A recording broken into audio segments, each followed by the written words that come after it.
Welcome back. It's now time for Midday Sports.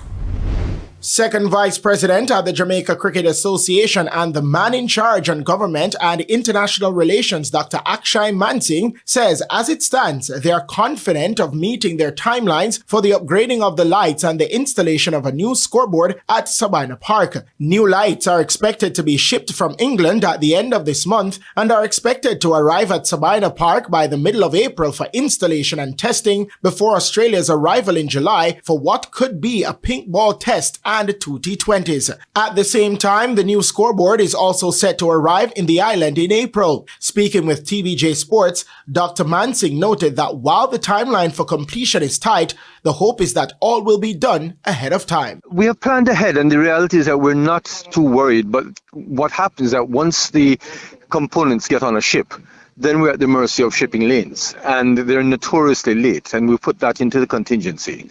So as far as the preparation here is concerned, the manufacturing of both the board and the lights, and post arrival in Jamaica, meaning once they arrive in Jamaica, the process to get it cleared, and then to install, all of those are tightly managed, and we have good timelines, and the contingencies for any delay on the seas. Work is currently underway at Sabina Park to remove the old scoreboard as well as to renovate the current structure. Defending champions Kingston Cricket Club are off to a flying start in the JCA Michael Holding Senior Cup after recording an innings and 4-run win over Boys Town at Sabina Park on Sunday. After resuming at 88 for 4 in response to Kingston CC's 284 for 6 declared, Boys Town were bowled out for 139 with Shaquille Greenwood retiring hurt on 53 and Alexia Daly getting 38. I am hopeful, I am excited, I'm confident. When you look at the zone that we're in, we have the finalists from last year in our zone, JDF. We also have Boys Town and we have St. Thomas, who by no means are pushovers. But it's really about focusing on us, playing to our strengths. Obviously, the team will get a lot stronger when we're boosted by the return of the players. And then with the experience and quality that they bring, I'm hoping for us to grow from strength to strength and advance in the competition. At Maxfield Park, Melbourne CC had a massive innings and 78-run win over hosts Kingston and St Andrews CA. Ronaldo Ingram, who was 84 overnight, carried his score to 113 not out as Melbourne, who started the day at 260 for 2, posted 304 without further loss. Kingston and St Andrews, who made 107 in their first innings, were then bowled out for 119. Only 3 batters got to double figures, including Stefan Douglas, 40, and Albert Rose, 39. Kerry Campbell bagged 5 for 22 to end with 8 wickets in the game.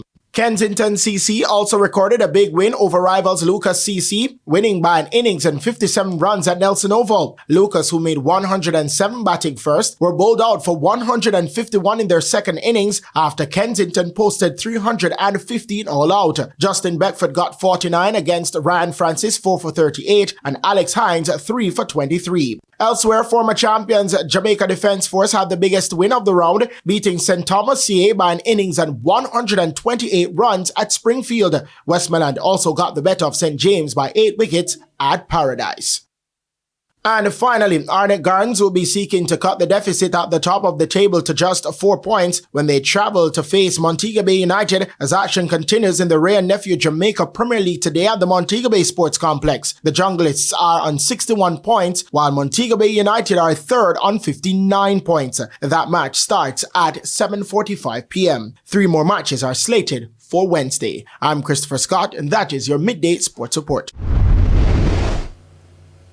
And that's the Midday News. I'm Carrie-Ann Simpson. Join us at 7 for Primetime News.